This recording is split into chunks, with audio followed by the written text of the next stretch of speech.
ఊర్లోనికి వెళ్ళి అందరికీ ప్రకటించినాడట. ఏమని? యేసు ప్రభు నన్ను ముచ్చినాడు, నన్ను బాగు చేశాడు, కాబట్టి నేను మందికి వాళ్ళు ఎవరో వీళ్ళకి తెలియదు, వీళ్ళకి తెలియదు. మనం అంటే వాళ్ళు తెలుసుకోవట్లేదు, తెలియదు చాలా మందికి. నేను చెప్పాలి కదా, ఇలాంటి వాళ్ళతో అప్పుడు తమ ఉంచుకుంటున్నాను, నేను వచ్చాను నిలబడుతుండేది. కాబట్టి పేరు పెట్టి ఇచ్చేస్తానండి. కాబట్టి దయచేసి నేను గ్రహించుకొని మరి వచ్చి, ఎందుకంటే ఇది నా రిజల్ట్ కాదు, సో దేవుడికి రిజల్ట్ కాబట్టి I got a distinction, that means 95%, 230, 240కి 230 మార్కులు వచ్చింది. చాలా సంతోషించింది అంటే దేవుడు ఇచ్చిన గొప్ప వాక్యం, తన ఎరుగు వారందరూ బలం కలిగి గొప్ప కార్యములు చేయదు అనే మాట నా హృదయంలో. గ్రేస్ చెప్తూ కానీ దేవుడు ఎలా నడిపిస్తాడో, సో ఈసారి నువ్వు చెప్తూ కానీ అన్నాడు. సో ఓకే అని చెప్పి ప్రార్థన చేసుకున్నాను. ఎలా చెప్పాలి, ఏంటి, ఏ విధంగా బైబిల్ నుంచి ఏ విధంగా మాట్లాడాలి అన్నప్పుడు లీడింగ్ వచ్చింది. But I thought of and గ్రేస్కి అర్థం ఈసారి అని అనుకున్నాను. దేవుడు అంతా చేయించాను. ఓరల్ కూడా ఏవో కొన్ని క్వశ్చన్స్ అడిగాను, చెప్పిన ఇంట్లో బాగా. సో స్కూల్కి వెళ్ళిన తర్వాత ఇంటి ఆయన నేను అనుకుంటాను దేవుడు నడుచుకున్నాను, అంగీకరిస్తాననేసి ఆయన ఒప్పుడు అనమాట. అప్పుడు సరే ఆయన మూలంగా నేను అంటే దేవుడు చెప్పాను కదా అనేసి అంటే మేనేజింగ్ చేసుకున్నాం. మళ్ళీ మ్యారేజ్ ముందు మా ఇంట్లో వాళ్ళు కండిషన్ పెట్టారు అనమాట. అంటే నాకు చదవడం ఇష్టం అనేసి మా నాన్న మా అమ్మ వాళ్ళు అడిగారు అనమాట, ఈయన చదివిస్తావా అనేసి. సరే చేసుకున్నాక చదివిస్తాను చెప్పారు అనమాట. అలాగనే ఇక్కడికి వచ్చినాక మళ్ళీ ఇక్కడ అంటే చాలా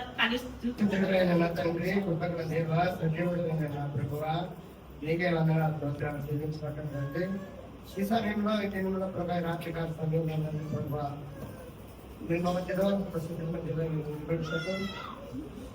దేవుడు సహాయం పెట్టి అనేక విషయంలో ప్రభావ దేవుడు నా పక్షంగా గొప్ప కార్యాలు చెప్పి వాక్యం ద్వారా ఇంట్లో జరిగినట్లు ఎవరు ఫోన్ చేసి సార్ చెప్పినట్ల దేవుడు ఆత్మ నాతో మాట్లాడుతూ వచ్చింది. ఈ పొద్దున నిలబడి ఈ రోజు ఈ రేసు నిలబడి చెప్తున్నానంటే కూడా దేవుని కృపనే నాకు ఇచ్చిన వాగ్దానము.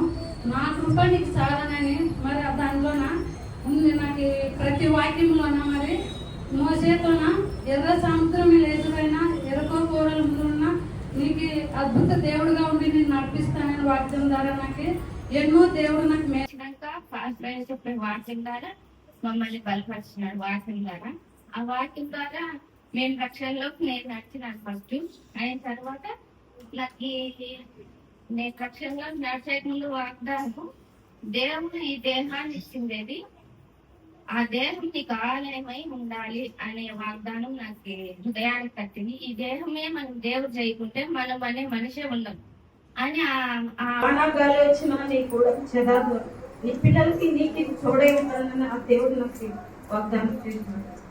నా పట్ల నా కుటుంబం పట్ల ఎన్నో చేసిన దేవుడికి కృతజ్ఞతలు తెలుపుతున్నాను.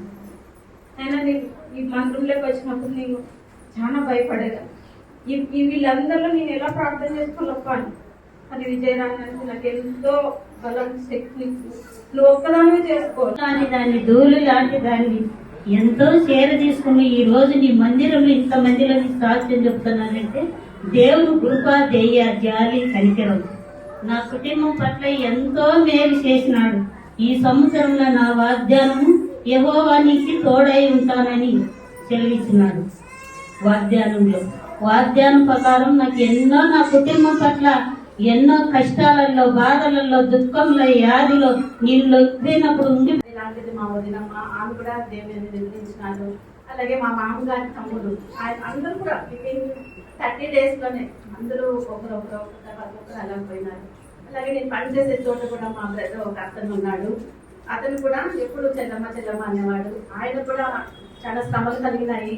అయితే ఆయన నన్ను ప్రార్థన చేయమనేవాడు. నేను కూడా ఒకరోజు ఉపవాసం ఉన్న ఆయన ప్రార్థన చేసినప్పుడు ఎంతో ధైర్యం వచ్చింది ఆయనకి. అయితే కూడా ఆయన కొద్ది రోజులు అయిన తర్వాత ఆయన అనారోగ్యంతో ఆయన చనిపోయాడు.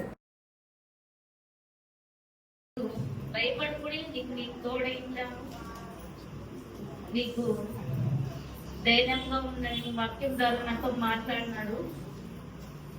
దేవుడు నా ప్రతి విషయం నేను ప్రార్థించినప్పుడంతా నా దేవుడు నా ప్రార్థన ఎట్లున్నాడో లేదో అన్నప్పుడు ఆయనకి ఆపరేషన్ చేసినప్పుడు బాగున్నాడు, ఒక 3 నెలలు బాగున్నాడు. 3 నెలల తర్వాత నేను ఒకటే పనికి పోతున్నాను, ఆయన ఇంట్లో ఉండేవాడు. ఇంట్లో ఉన్నాక నా కోసమే ఎందుకు ఒకటే శ్రమ పడుతుందని ఆయన నీళ్ళు ఎత్తుకొచ్చేవాడు. ఆపరేషన్ చేయించుకోను కానీ ఆ ఆపరేషన్ లో కూడా ఆయన నీళ్ళు ఎత్తుకొచ్చి ఆ టైంలో ఆయనకు లోపల 12 రాడ్లు ఉన్నాయి. ఎన్నెమ్మకి ఆపరేషన్ ఉన్నప్పుడు ఆయన నా బాధ చూడలేక ఆయన ఎత్తుకొచ్చినప్పుడు రాత్రికి ఆయన రాడ్ విరిగింది, లోపల విరిగి చాలా బాధపడాడు. మేము కూడా నిజమైన దేవుడు యేసయ్య అని మాటలు విన్నాడు. అందుని బట్టి కూడా దేవుని స్తోత్రాలు చెల్లించుకుంటున్నాను. మళ్ళీ భవాని విషయంలో అయితే చాలా రక్తం తక్కువ ఉంది అని స్కూల్ నుంచి ఇంటికి వెళ్ళి పంపించేవారు. ఎప్పుడు చాలా బాధ అయ్యేది నాకు. ఒక నెల హాస్టల్లో ఉంటే ఇంట్లో ఒక నెల ఉండి వెళ్ళిపోయేది. కానీ అందరు పిల్లలు బాగా చదువుకుంటున్నారు కదా, నా కూతురికి సరే. తర్వాత మళ్ళీ పాస్టర్ గారు నన్ను చూసి మళ్ళీ సేవకులు మా ఇంటికి పంపించేవారు. విజయకుమార్ ఆంటీ వాళ్ళని, కృష్ణ అని ఎంతో మంది వచ్చి మాకు దైవ మాటలు, దేవుడు అంటే ఏమి, దేవుని వాక్యం అంటే ఎలా అని మాకు చెప్పడం జరిగింది. సో నేను దేవుని వాక్యం విని మొట్టమొదటి కలిగిన వాక్యము నాకు దేవుడు మాట్లాడింది. దుష్టుల ఆలోచన చెప్పున నడవక, పాపుల మార్గమున నిలువక, అపహాసకులు కూర్చుండే చోటన కూర్చుండక, యెహోవా ధర్మశాస్త్రమునందు నమ్మకం కలిగి, నమ్మకం అయితే పూర్తిగా ఉంది, కానీ ఏమిస్తాడో అని తెలియదు. ఆ తర్వాత ఊరికి జనవరి 1కి పోయినాను. అక్కడ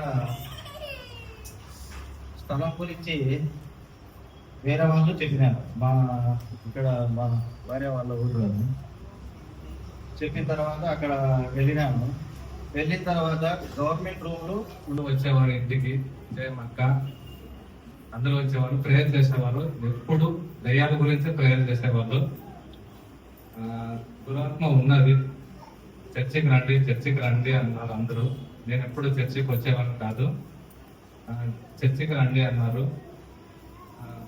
అలాగనే నేను నిదానంగా అందరూ దయ్యాల గురించి చెప్పడం వల్ల దేవుడు ఒక్కడ దయ్యాన్ని వర్ధిస్తాడని చెప్పేవాళ్ళు అందరూ.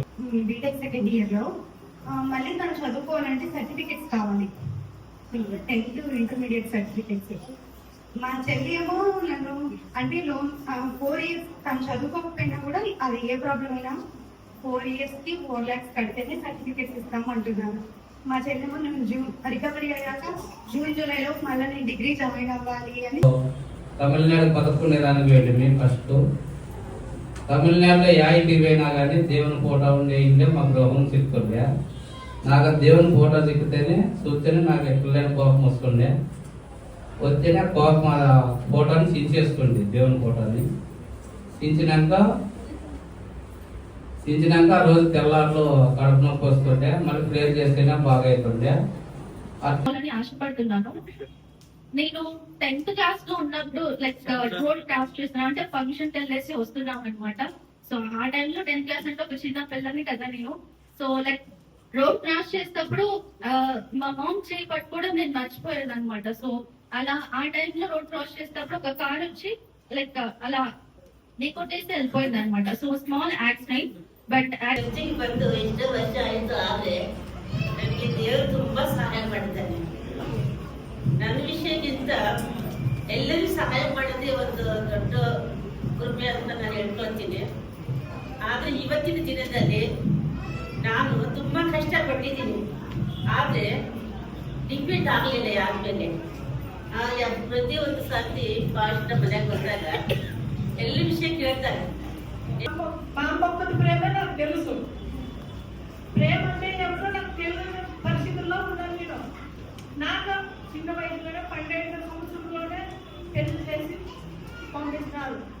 మా అమ్మకి ఇష్టం లేదు నన్ను ఇవ్వడానికి. మా అన్నయ్య నన్ను ఇచ్చినాడు. మా అన్నయ్య నన్ను ఇచ్చి మా అన్నయ్య వేరే దేశానికి పట్టుకెళ్ళిపోయినాడు. అప్పటికి నేను మా అమ్మకి నాకు ఇష్టం కాబట్టి మా అమ్మ నన్ను తోలుకొని పోయేది కాదు, నేను పోయేదాన్ని సంఘము మనకి ఇచ్చినందుకు ఎంతో కృతజ్ఞతలు. ఇక్కడ మనం బిడ్డలంతా ఇక్కడ బిడ్డలంతా మనతో కుటుంబంగా భావిస్తూ ఉండాలి. కానీ ఏదో వచ్చిన కష్టాలు కూడా భావిస్తాం. అంతవరకు పాస్టర్ గారు కూడా కష్టాలు కూడా నన్ను పాల్గొంటున్నాను. కానీ నేను ఏదో ఒక విషయంలో కూడా నేను ఫస్ట్ విషయంలో కూడా నేను బాగా తీసుకున్నప్పుడు దేవుడు ఎన్నో గొప్ప కార్యాలు చేశారండి.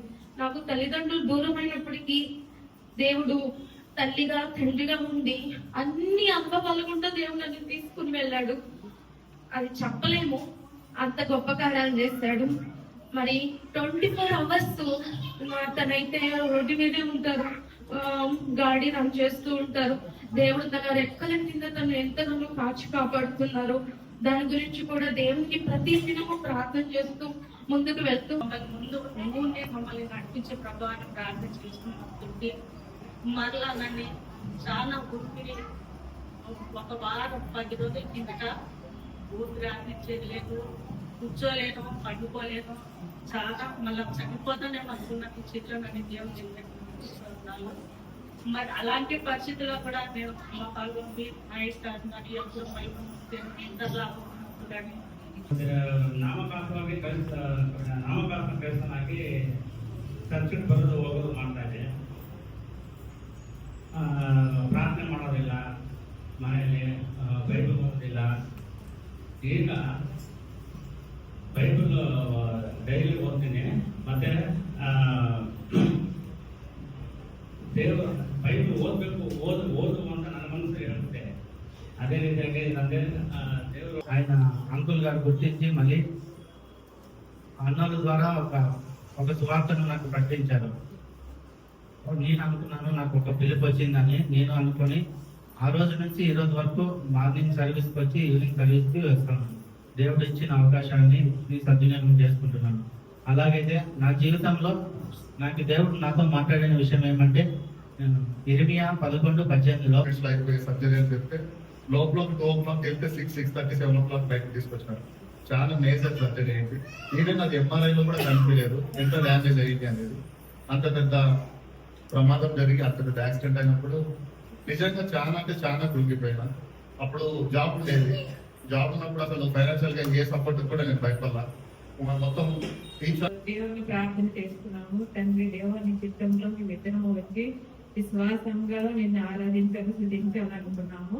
అప్పుడు మేము ప్రార్థన చేసుకున్నప్పుడు నా భర్తని ఇద్దరిని దేవుడి దగ్గర తెచ్చుకొని మమ్మల్ని రక్షణలోకి పొందనిచ్చినాడు. అప్పటి నుంచి ఇద్దరము మేము ఎంతగానో దేవుని స్తుతిస్తున్నాము. అప్పుడు మేము మళ్ళా పిల్లలు కలిగినప్పుడు మా కుమారుడికి అంత పట్టించుకోలేదు. అక్కడ ఏదో పొరపాటు జరిగిపోయింది. ఇప్పుడు ఈ విషయాన్ని మేము నాకు దేవునిపై అయితే నమ్మకం ఉండింది. ఏం జరిగినా కూడా దేవుడు ఉన్నాడు, కాపాడుతాడు అని నేను సార్ గారికి కూడా చెప్పడం జరిగింది. సార్ ఇట్లా పెద్ద ప్రాబ్లం వచ్చింది, అన్ని ఇన్వెస్టిగేషన్ ఏజెన్సీస్ కి మా మీద కంప్లైంట్ వాడు అందరికీ పెట్టేస్తున్నారు. ప్రధానమంత్రికి, సిబిఐకి, ఈడీ, ప్రధాన డిపార్ట్మెంట్ అందరూ అడగమే ఏం జరిగింది. చిన్న తప్పిదం జరిగింది కానీ చెప్పేవాళ్ళు దేవుని గురించి. మేము ఇప్పుడు కూడా దేవుణ్ణి చర్చికి వస్తున్నాము పోతున్నాము అంతే. కానీ మాకు దేవుడు గొప్ప కార్యాలు ఎన్ని చేస్తున్నాడు మాకైతే తెలియదు. నాకు వచ్చిన వాగ్దానం ఏంటంటే అపోస్తల కార్యము 11వ అధ్యాయంలో ఉంది, నీ పట్ల దేవుడు తొలకరు వర్షాన్ని కురిపిస్తాడు అని వచ్చింది నాకు వచ్చిన వాగ్దానం. ఈ వాక్యం చిన్న వాక్యం దేవుడు జీవించిన గాక.